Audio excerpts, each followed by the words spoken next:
हे लक्ष आहे, केस वाढवावं म्हणतोय अशी लांब लांब पूर्ण असं. इथं असा कट, असा कट, इकडून कट. छपरी स्टाईल. नंतर ते तसली गाडी घ्यायची डुर डुर डुर वाजणारी. तुला प्रश्न पडला असेल आता ह्याला काय झालं मामाला. काल एक न्यूज झाली. एका 19 वर्षाच्या पोराने 180 मुलींना फसवलं. त्यांना प्रेमाच्या जाळ्यात ओढलं, खोटी खोटी आश्वासनं दिली, त्यांच्यासोबत शरीर संबंध प्रस्थापित केले, त्याचं रेकॉर्डिंग केलं आणि ते व्हायरल केलं. पोरींना कुठे चांगली पोरं आवडतात ना. छपरीच पोरं अडवतात, जे चमकोगिरी करतात, जे स्टाईल मारतात, जे केस वाढवतात, बोकडावानी दिसतात.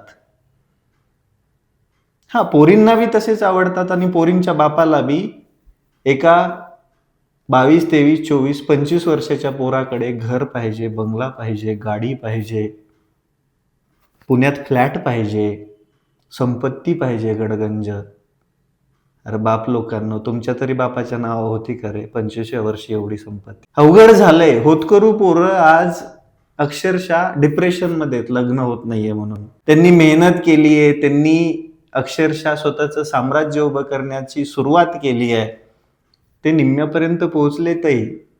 खूप सारी संपत्ती नाही, पण एक सुखाचं जीवन ते जगतायत त्यांच्या स्वतःच्या जीवावरती.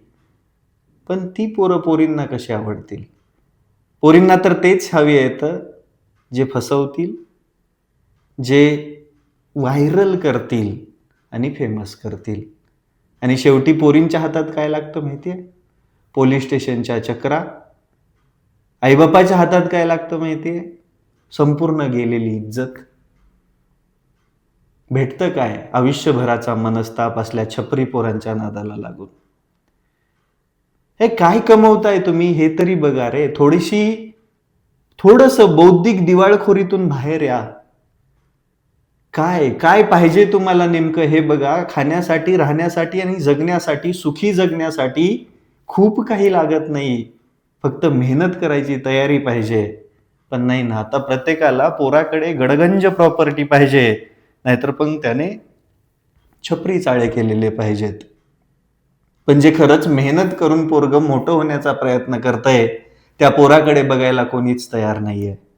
पण तुम्हाला माहितीये, आम्ही आमच्या आयांना बघितलंय, ज्या आयुष्याच्या शेवटपर्यंत त्या बापासोबत लॉयल आहेत.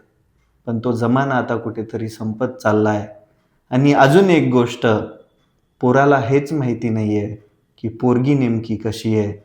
माफ करा, वाईट वाटेल, पण विचार करा तुम्ही कोणत्या मार्गावरती चाललात.